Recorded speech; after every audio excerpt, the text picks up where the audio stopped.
नमस्कार. आता जर महाराष्ट्र सुप्रभातच्या वतीनं आपल्याला सांगू इच्छितो की आत्ताच या ठिकाणी एका व्यक्तीने आंदोलन केले होते. रविकांत तुपकर नावाचा जो व्यक्ती होता लातूरचा, आणि त्याची मागणी अशी होती की जे का आता जे शासनाने जे 7/12 क्लिअर करण्याचा प्रयत्न केला किंवा जो काही कर्जमुक्ती होती ती कर्जमुक्ती टप्प्याटप्प्या करण्याची जी कर्जमुक्ती जी जाहीर केली होती, खऱ्या अर्थानं ही जाहीर कर्जमुक्ती त्यांचं म्हणणं असं आहे की संपूर्ण सरसकट 7/12 हा कोरा करावा अशी या शेतकऱ्याची मागणी होती. भविष्यामध्ये असंच प्रयत्न यांचा शेतकऱ्यांचा कर्जमुक्तीसाठी चालू राहील असं सुद्धा या ठिकाणी मागणी होते. आजचा त्याला झाडावरून खाली उतरवलं गेलं, त्यानंतर सरळ त्याला जेरबंद करून मला वाटतं पोलीस प्रशासनाच्या अंतर्गत त्याला घेतलेलं आहे.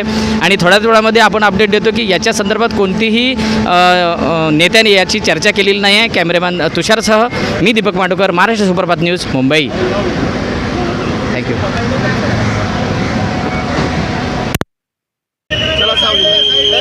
काय सांगाल, काय मागण्या होत्या तुमच्या? रविकांत तुपकरांच्या माध्यमातून शेतकऱ्याच्या अनेक प्रश्नासाठी सातत्यानं रस्त्यावरची आम्ही लढाई लढतोय. क्रांतिकारी शेतकरी संघटनेच्या वतीनं या ठिकाणी रविकांत तुपकरांनी अन्नत्याग आंदोलन केलं आणि अन्नत्याग आंदोलन करत असताना गिरीश महाजन यांनी खोटं आश्वासन दिलं.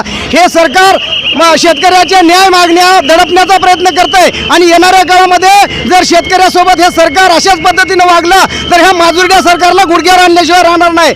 अधिवेशन चालू आहे, अधिवेशनमध्ये तुमचं म्हणणं आमचं म्हणणं मांडण्यासाठी प्रयत्न करतोय, पण दुर्दैवानं इथला विरोधी पक्ष असो किंवा सत्ताधारी पक्ष असो शेतकऱ्याच्या नावावर सत्य देतो, मात्र शेतकऱ्याचं घराणं ते सभागृहात मांडत नाही. म्हणून रविकांत तुपकरांना त्यांच्या हजारो शिलेदारांना आज रस्त्यावरची लढाई लढताना आपला जीव सुद्धा भगतसिंगाच्या रूपानं गळ्याला फासाचा दोर घालण्याची वेळ ह्या सरकारनं आणलेली आहे. येणाऱ्या काळात या सरकारला गुडघ्यावर आणू. आता त्याने आत्महत्या करण्याचा प्रयत्न केला, त्या संदर्भात कुठल्या नेत्याने तुमच्याशी चर्चा केली का? आम्हाला कुठल्याही नेत्यानं अद्याप चर्चा केलेली नाही. खरं तर हे सरकार सत्तेमध्ये मस्तगुल झालेलं आहे, सत्तेचा माज चढलेला आहे. रविकांत तुपकरांनी महाराष्ट्रभर शेतकऱ्याच्या पोरांना एकत्रित करून आपल्या हक्काची लढाई लढतायत, मात्र या सरकार गुडघ्यावर येत नाही. सरकारला माज आहे सत्तेचा, पैशातून सत्ता, सत्यातून पैसा, अशा पद्धतीचं धोरण, जातीमध्ये भांडण, धर्मामध्ये भांडण लावणं आणि शेतकऱ्याच्या शेतमजुराच्या प्रश्नाला बगल देणं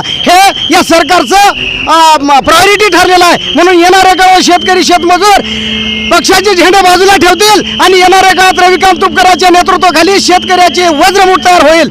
ही आपल्या